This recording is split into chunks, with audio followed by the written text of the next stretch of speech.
आप डिस्ट्रिक्ट्स में जाते हैं जो कि लखनऊ से 300, 400, 500 किलोमीटर तक दूर होती हैं। आप वहाँ पर अपना जो भी प्रोग्राम होता है, जैसे इस वक्त मैं जन्म मृत्यु पंजीकरण की समीक्षा करती हूँ, वहाँ मैं जाकर हॉस्पिटल्स में, मेडिकल कॉलेजेस में देखती हूँ कि क्या प्रक्रिया वो लोग अपना रहे हैं, क्या इसमें जनता को कोई कठिनाई का सामना करना पड़ रहा है और यदि उस कठिनाई को हम दूर कर सकते हैं तो कैसे दूर कर सकते हैं। तो ये सब बहुत ही रोचक तत्व होते हैं। हम फिर फील्ड से आते हैं, अपना एक्सपीरियंस वापस लेकर आते हैं, फिर से उसको अपनी वर्किंग में एक्यूमुलेट करने की कोशिश करते हैं और फिर हम उसको इम्प्रूव करते हैं और फिर हम फील्ड में जाते हैं। तो यही एक चक्र रहता है।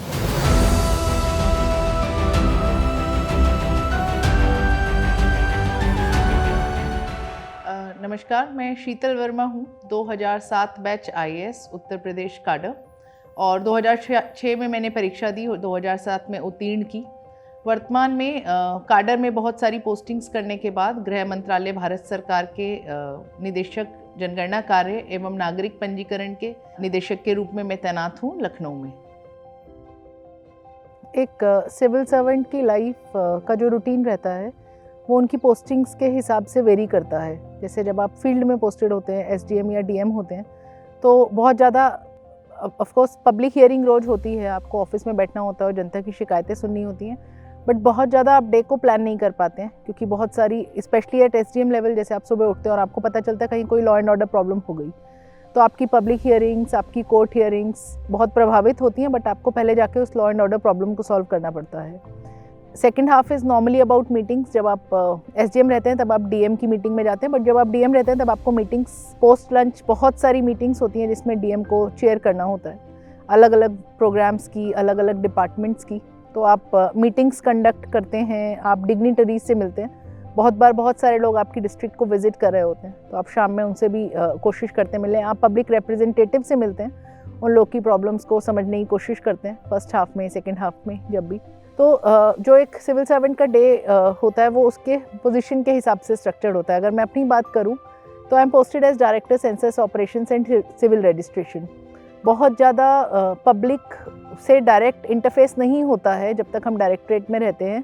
मॉर्निंग में जाते हैं हम, अपनी बहुत सारी पॉलिसी फाइल्स होती हैं जिन पर डिसीजन लेना होता है। उसके बाद हमारी वीडियो कॉन्फ्रेंस या इन हाउस मीटिंग्स होती हैं जो मीटिंग्स कंडक्ट करते हैं। फिर एक छोटा सा लंच का टाइम मिलता है जिसमें नॉर्मली हम ईमेल्स चेक करते हैं और फ़ोन कॉल्स जो होती हैं उनको रिटर्न करते हैं, खाना खाते खाते साथ साथ ये कार्य करते हैं। सेकेंड हाफ में there could be more meetings, there could be policy designs. जब आप डायरेक्टरेट या सेक्रेटेरिएट लेवल पे होते हैं तो आप पॉलिसी में क्या इम्प्रूवमेंट कर सकते हैं या आगे क्या इम्पोर्टेंट कर सकते हैं, इस पे बात करते हैं। Also at a higher level when you are outside the field, when you are not posted as DM और SDM, तब आपको बहुत सारे डिपार्टमेंट्स के साथ कोऑर्डिनेट करना रहता है। डिस्ट्रिक्ट में तो रहता ही है, बट बाहर आपको कोई भी काम कराना है तो आपको बहुत सारे डिपार्टमेंट के साथ अपॉइंटमेंट लेना होगा, उनसे मिलना होगा, उनको बताना होगा कि आप उनसे क्या हेल्प चाह रहे हैं या क्या पॉलिसी में आपको उनसे इनपुट चाहिए। तो ये भी सेकेंड हाफ में बहुत सारी मीटिंग्स, दूसरे डिपार्टमेंट्स में जाना, दूसरे सेक्रेटरीज से मिलना, ये लाइंड अप रहता है। इसके अतिरिक्त जो बहुत इंटरेस्टिंग एक एस्पेक्ट होता है सभी जॉब्स का, गवर्नमेंट जॉब्स का, और उसमें सभी लेवल्स ऑफ सीनियरिटी पर रहता है, not just for IAS officers, is field inspections. आप कोशिश ये करते हैं कि आपने जो भी फील्ड मीटिंग्स में निर्देश दिए या आपने जो भी पॉलिसी डिज़ाइन की या जो भी पॉलिसी आपको डिज़ाइन होकर मिली ऊपर से, क्या उसका इफेक्टिव इम्प्लीमेंटेशन हो पा रहा है फील्ड में, या अगर आपने कोई जनता को लाभ देने की कोशिश की है, फॉर एग्जाम्पल कि आप स्कॉलरशिप दे रहे हैं, तो क्या स्कॉलरशिप एक्चुअल जो कैंडिडेट है उस तक पहुंच पा रही है। तो you go for field inspections, और फील्ड इंस्पेक्शंस आप कोशिश करते हैं कि ऐसी जगहों पर करें जहां नॉर्मली कोई ना जाता हो, जहां पे कि लोगों को एक्सपेक्टेशन ना हो कि कोई आकर पूछेगा, तो आप देखना चाहते हैं कि रियलिटी क्या है। सो इन a state like Uttar Pradesh, अगर आप उत्तर प्रदेश जैसे वृहद राज्य में हैं तो आपको इंस्पेक्शंस में ही बहुत समय जाता है। आप डिस्ट्रिक्ट्स में जाते हैं जो कि लखनऊ से 300, 400, 500 किलोमीटर तक दूर होती हैं। आप वहाँ पर अपना जो भी प्रोग्राम होता है, जैसे इस वक्त मैं जन्म मृत्यु पंजीकरण की समीक्षा करती हूँ, वहाँ मैं जाकर हॉस्पिटल्स में, मेडिकल कॉलेजेस में देखती हूँ कि क्या प्रक्रिया वो लोग अपना रहे हैं, क्या इसमें जनता को कोई कठिनाई का सामना करना पड़ रहा है और यदि उस कठिनाई को हम दूर कर सकते हैं तो कैसे दूर कर सकते हैं। तो ये सब बहुत ही रोचक तत्व होते हैं। हम फिर फील्ड से आते हैं, अपना एक्सपीरियंस वापस लेकर आते हैं, फिर से उसको अपनी वर्किंग में एक्यूमुलेट करने की कोशिश करते हैं और फिर हम उसको इम्प्रूव करते हैं और फिर हम फील्ड में जाते हैं। तो यही एक चक्र रहता है।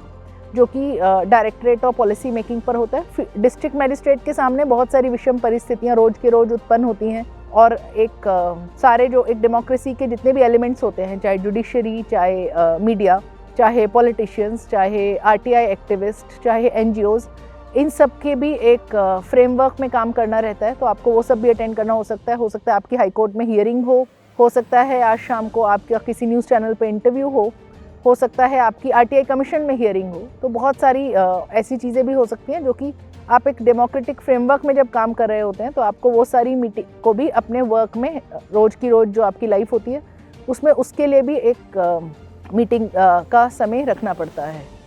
ऑफिशियल वर्क तो आपको मैंने अपनी रूटीन बताई, बट उसके साथ साथ ये भी इम्पॉर्टेंट है कि हम कुछ टाइम अपने लिए भी रखें। एक कट ऑफ टाइम हो कम से कम जिस पे हम अपना काम ख़त्म करने का प्रयास करें। हर समय हमारे कंट्रोल में नहीं होता है। बहुत बार ऐसी परिस्थितियाँ होती हैं कि आपको 24/7 भी काम करना होता है, बट शाम को एक समय रहे जिसमें आप अपनी फैमिली के साथ टाइम स्पेंड कर सकें, अपनी कोई हॉबी परस्यू कर सकें। और मेरी इसमें रिक्वेस्ट ये भी है कि सबकी कोई ना कोई हॉबी होना बहुत ज़रूरी है, वरना ये बहुत ही कई बार जॉब बहुत स्ट्रेसफुल हो जाता है और हम लोगों के लिए बड़ा मुश्किल हो जाता है उस स्ट्रेस लेवल को बहुत लंबे समय तक मेंटेन करना।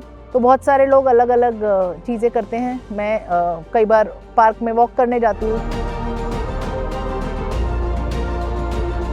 कभी फोटोग्राफी करती हूँ। तो मैं चाहूँगी कि जितने भी सिविल सर्वेंट एस्पायरेंट्स हों वो एक हॉबी भी साथ साथ कल्टीवेट करके रखें, जिससे कि स्ट्रेस बस्टर के रूप में उनके पास एक अल्टरनेटिव अवेलेबल रहे।